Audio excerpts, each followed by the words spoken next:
tere tulemast armastust inspireeritud YouTube'i kanalisse ja täna teeme koduse granoola ehk müsli. Sinna sisse paneme kaerahelbed, mandlid, kookoshelbed, kuivatatud banaani ja rohkelt agaavisiirupit. Kõigepealt tükeldame mandlid.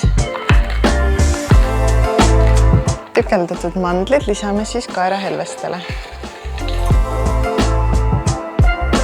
Järgmisena lõikame tükkideks kuivatatud banaanid.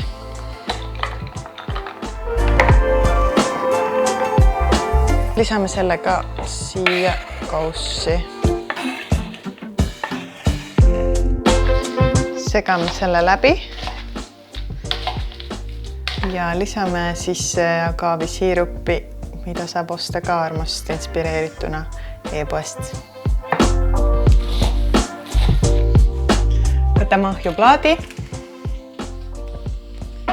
See läheb meil nüüd ahju 25 minutiks 180 kraadi peale ja segades iga 8–10 minuti tagant, et ta jääks ühtlaselt pruun.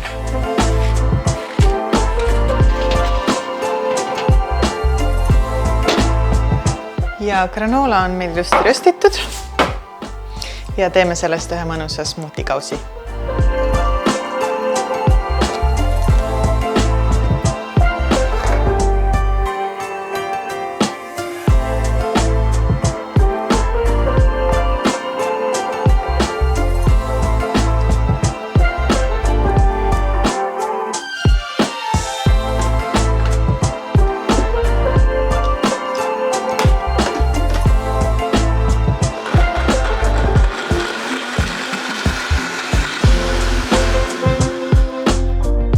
Ja põhjaks kasutame mango kookose smuutit, mille leiate meie teisest videost.